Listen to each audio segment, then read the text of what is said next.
से India news की coverage शुरू होगी। लाल जी, आप कुछ कह रहे थे?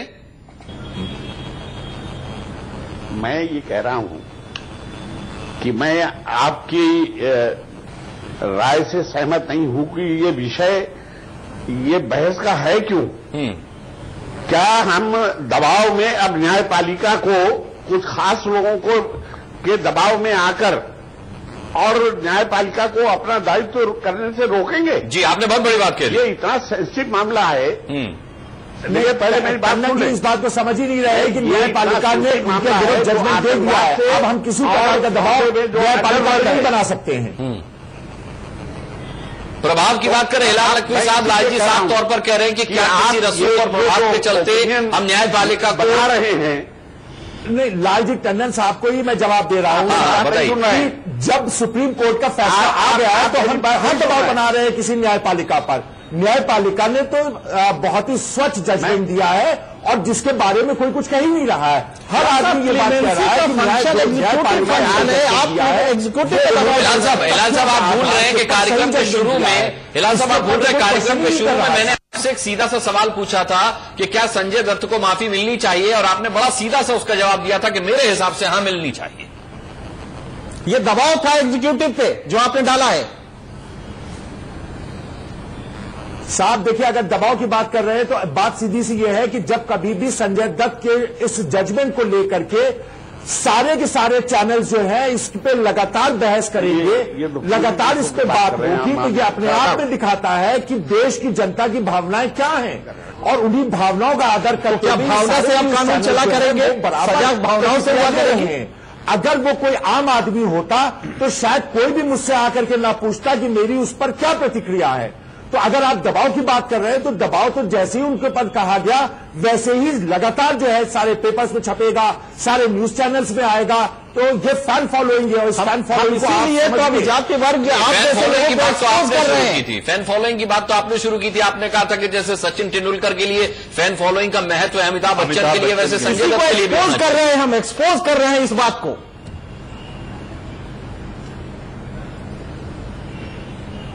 आप फिर से एक बार कहेंगे क्या कह रहे हैं आप? ये इसी बात को एक्सपोज किया जा रहा है कि आपका एलिटिस्ट अप्रोच उन लोगों का जो इसके हामी भर रहे और संजू बाबा को सर्टिफिकेट दे रहे, ये अभिजात वर्गीय चरित्र है, इसी को हम आप एक्सपोज कर रहे हैं। वो गरीबों के पास नहीं गए जो 12 लाख के अंडर ट्रायल बंद है जेल में, उनके बारे में कोई सर्टिफिकेट नहीं दे रहे। आप लोग जो सर्टिफिकेट दे रहे हैं इसी को, ताकि एग्जीक्यूटिव प्रभावित हो। हमारा खतरा यह है कि आपके जैसे लोग जब ये दबाव डालेंगे तो एग्जीक्यूटिव प्रभावित होगी, 161 इन्वोक होगा और संजय दत्त को जो जुडिशियल प्रोसेस हुआ है वो खत्म हो जाएगा। इसका डर है।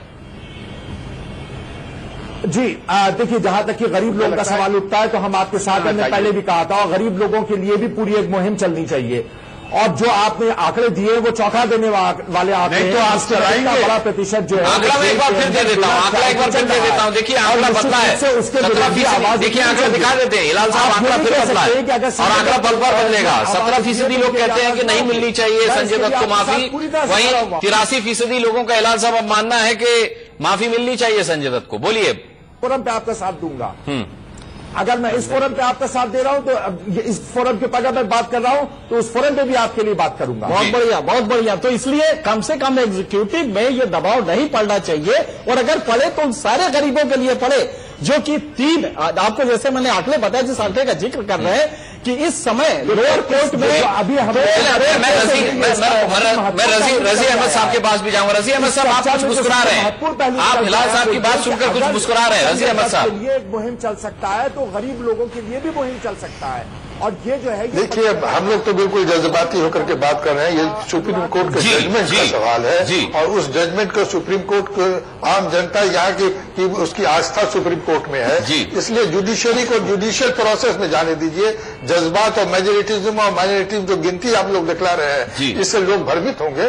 जुडिशरी को जुडिशरी का रास्ता से जाने दीजिए। अगर जुडिशरी में कोई माफी का रास्ता निकलता है तो किसी से उनकी दुश्मनी नहीं है, वो उनको माफ कर दिया जाए, लेकिन जुडिशियल प्रोसेस को इम्प्रेस करने की कोशिश नहीं होनी चाहिए। बिल्कुल। जज्बात से या मेजोरिटीज्म और माइनॉरिटीज के ऊपर वरना डेमोक्रेसी के लिए बहुत गलत सिग्नल चला जाएगा। बड़े बुजुर्ग और बड़े अनुभवी विचारक हैं रजी साहब, आपको ये कह रहे हैं हिलाल साहब कि थोड़ा जज्बाती आप हो रहे हैं। आप कांग्रेसी होने के नाते जज्बाती हो रहे हैं या फिर वकील होने के नाते जज्बाती हो रहे हैं? नहीं, देखिए यहां के पर बात कांग्रेसी होने के नाते या वकील होने के नाते की बात नहीं आ रही है। बात यह कि एक चर्चा हो रही है और आपने मुझसे मेरा रिएक्शन पूछा। जब आपने मुझसे मेरा रिएक्शन पूछा तो जो पूरा केस है उसको देखते हुए हमको ये लगता है कि उनको जो सजा मिली है उतनी सजा उनके लिए काफी है, और ये मेरा अपना विचार है। अभी मिली कहां? अभी काटी कहां उन्होंने? 18 महीने जो काटे हैं उसको। अच्छा, उसकी बात कर रहे हैं। चलिए, मेरे पास समय बहुत कम है। काट चुके हैं, 1.5 साल की सजा वो काट चुके हैं। 3.5 साल और काट चुके। देखिए यहाँ के पर अनुराग एक बात और ध्यान में रखने वाली है जी, कि आप किसी को सजा इसलिए देना चाहते हैं कि उसे प्रताड़ित करना चाहते हैं, या आप किसी को सजा इसलिए देना चाहते हैं कि उसको एक बेहतर नागरिक बनाना चाहते हैं। आप उसके अंदर रिफॉर्म लाना चाहते हैं, लेकिन आप एक बेहतर नागरिक बन चुके हैं, इसका पैरामीटर क्या है? तो बिल्कुल के लिए अंदर डाल दे।